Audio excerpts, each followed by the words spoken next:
नमस्कार प्रिय हिंदी मित्रों, साहित्य सृजन चैनल पर मैं रजनी तिवारी आप सभी का हार्दिक स्वागत करती हूँ। मित्रों, आज मैं इस वीडियो के माध्यम से आपसे स्त्री विमर्श के हिंदी साहित्य लेखन से जुड़ी अपनी प्रिय लेखिका मृदुला गर्ग जी के बारे में कुछ रोचक तथ्यों से आप सभी को अवगत कराऊंगी, जो परीक्षा के दृष्टिकोण से भी बहुत उपयोगी होने वाले हैं। तो आज का वीडियो शुरू करने से पहले मैं आपको बता दूं कि आज हम मृदुला गर्ग जी के जीवन परिचय, उनके साहित्यिक अवदान और उनके दो महत्वपूर्ण उपन्यास चितकोबरा और कठगुलाब के विषय में भी बात करने वाले हैं। तो आप लोग वीडियो को पूरा देखिए, अंत तक देखिएगा और इसे लाइक कीजिएगा, शेयर कीजिएगा, सब्सक्राइब भी कीजिएगा। मृदुला गर्ग जी का जीवन परिचय 25 अक्टूबर 1938 को पश्चिमी बंगाल के कोलकाता में जन्मी मृदुला गर्ग जी हिंदी की सबसे लोकप्रिय लेखिकाओं में से एक हैं। उपन्यास, कहानी संग्रह, नाटक तथा निबंध संग्रह सब मिलाकर उन्होंने लगभग 30 किताबें लिखी हैं।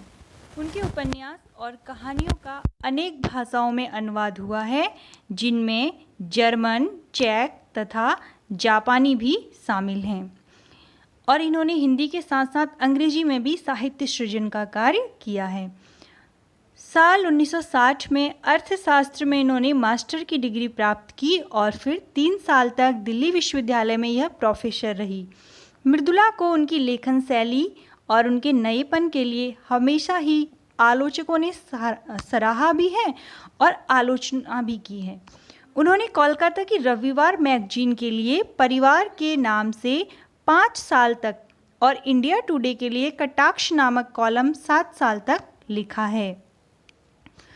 उनके दोनों ही कॉलम अपने समय पर काफ़ी चर्चा में रहे। वे पर्यावरण से संबंधित औरतों व बच्चों के मुद्दों पर बड़े ही प्रखर रूप से लिखती और बोलती आई हैं। उनका सबसे पहला उपन्यास है उसके हिस्से की धूप। इसके अलावा उन्होंने चितकोबरा, अनित्य, मैं और मैं, कठगुलाब, मिलजुल मन और वसु का कुटुंब आदि रचनाओं को लिखा है। मित्रों, कहीं कहीं मिसप्रिंट हो जाएगा तो आप मेरे उच्चारण में ध्यान दीजिएगा। अब हम बात करते हैं इनकी साहित्यिक कृतियों के विषय में। अनित्य उपन्यास इनका 1980 में प्रकाशित हुआ था। उर्फ सैम कथा संग्रह है जो 1986 में आया था। उसके हिस्से की धूप उपन्यास 1975 में लिखा गया। एक और अजनबी ये नाटक है 1978 में आया था। एक यात्रा संस्मरण, कुछ अटके कुछ भटके, ये ललित लेख संग्रह है मृदुला गर्ग जी का। कर लेंगे सब हजम, यह एक व्यंग है जो सन 2007 में प्रकाशित हुआ था। कितनी कैदें, यह कथा संग्रह है जो 1975 में प्रकाशित हुआ था। खेद नहीं व्यंग 2001, ग्लेशियर से कथा संग्रह 1980। चितकोबरा यह बहुत ही महत्वपूर्ण उपन्यास है, इसको आप ध्यान में रखिएगा। चितकोबरा ये जो उपन्यास है ये बहुत ज़्यादा इम्पोर्टेंट है। ये प्रकाशित हुआ है हमारा 1979 में। इसके बाद दूसरा जो है हमारा चूकते नहीं सवाल, जादू का कालीन, यह नाटक है। टुकड़ा टुकड़ा आदमी, यह कथा संग्रह है, यह भी इम्पोर्टेंट है। डैफोडिल जल रहे हैं कथा संग्रह है, ये भी काफ़ी इम्पोर्टेंट है। डैफोडिल जल रहे हैं ये वाला। इसके बाद अगला है हमारा 3 कैदें, मिलजुल मन, मेरे देश की मिट्टी, आहा कथा संग्रह है। मैं और मैं उपन्यास है। इनमें से अब हम बात करते हैं सबसे महत्वपूर्ण, जिन्हें हमें हर हाल में याद रखना है कि यह मृदुला गर्ग जी की रचनाएं हैं, क्योंकि यह परीक्षोपयोगी हैं। जिनमें पहले नंबर पर मैंने रखा है चितकोबरा को, दूसरे नंबर में कठगुलाब, मिलजुल मन, अनित्य, एक और अजनबी, चूकते नहीं सवाल। यह कुछ महत्वपूर्ण उनकी रचनाएं हैं। जादू का कालीन भी इसमें सम्मिलित है। अब हम बात करते हैं मृदुला गर्ग जी को मिले पुरस्कार एवं सम्मानों के विषय में। बहुमुखी प्रतिभा की धनी मृदुला गर्ग जी को अभी तक बहुत से सम्मानों से सम्मानित किया गया है और हमें तो हिंदी जगत से यह भी आशा है कि आने वाले समय में ज्ञानपीठ जैसे पुरस्कार भी मृदुला गर्ग जी को मिलने चाहिए। हिंदी अकादमी दिल्ली के द्वारा साहित्यकार सम्मान 1988 में दिया गया। उत्तर प्रदेश हिंदी संस्थान लखनऊ के द्वारा साहित्य भूषण 1999 में मिला। ह्यूमन राइट वॉच न्यूयॉर्क द्वारा साहसी लेखन के लिए हेमेट ग्रांट 2001 में यह पुरस्कार से इन्हें नवाजा गया। विश्व हिंदी सम्मेलन सूरीनाम में साहित्य में जीवन भर के योगदान यानी लाइफ टाइम कॉन्ट्रीब्यूशन के लिए इन्हें 2003 में सम्मानित किया गया। कठगुलाब जो कि इनका प्रसिद्ध उपन्यास है, इसके लिए हिंदी में उत्कृष्ट लेखन के लिए व्यास सम्मान से उन्हें सम्मानित किया गया था। मिल जुल इस उपन्यास को साहित्य अकादमी पुरस्कार से सम्मानित किया गया सन 2013 में। अब हम बात करते हैं मृदुला गर्ग जी के दो प्रसिद्ध उपन्यासों के विषय में, चितकोबरा और कठगुलाब। चितकोबरा की बात अगर हम करें तो एकदम कम शब्दों में अगर मैं कहूँ तो चितकोबरा दो ऐसे पति पत्नी की कहानी है जो स्वयं में पूर्ण होते हुए भी एक अपूर्णता और असंतुष्टि का जीवन जीते हैं।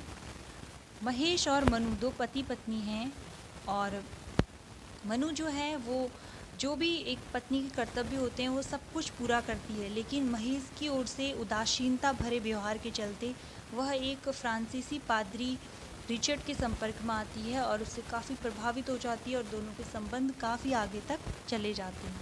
लेकिन मनु जो है उसे यह भी पता होता है कि वह अपने पति से प्रेम करती है, उसे नहीं छोड़ सकती, अपने बच्चों को नहीं छोड़ सकती। दूसरी ओर रिचर्ड भी अपनी पत्नी अपने बच्चों को नहीं छोड़ना चाहता है।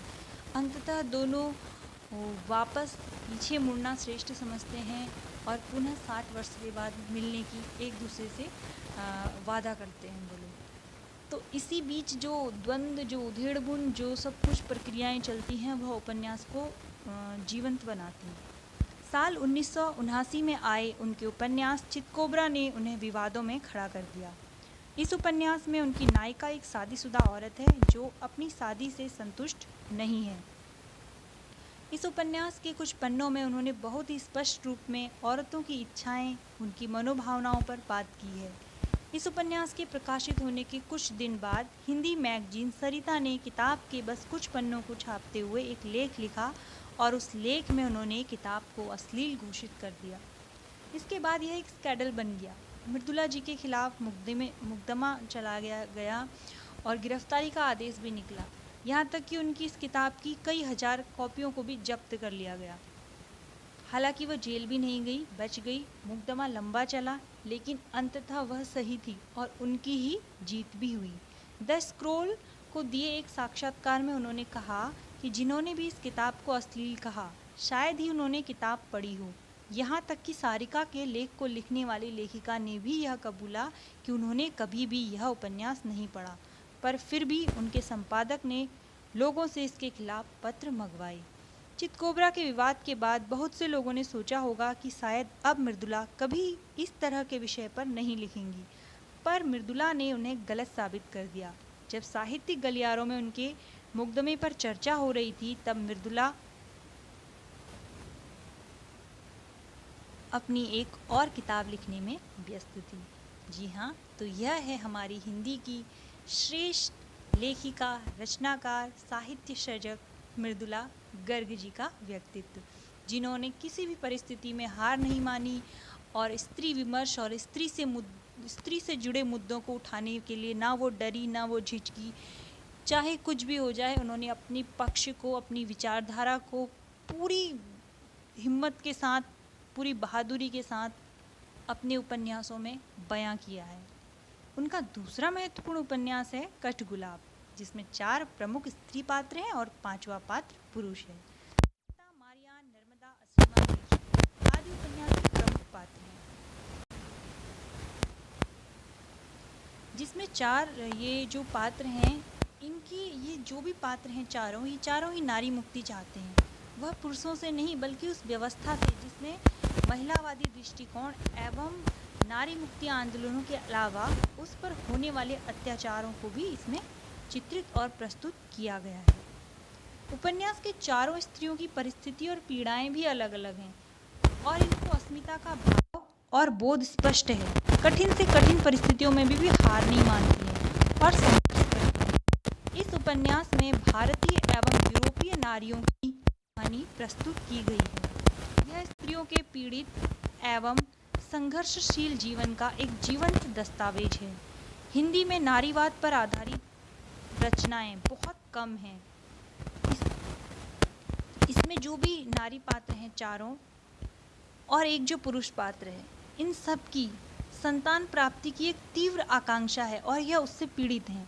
नारियों के सामने आने वाले विभिन्न समस्याओं का जीवंत दस्तावेज है कठगुलाब। कठगुलाब पुरुष प्रधान समाज में स्त्री शोषण तथा स्त्री मुक्ति की कथा है।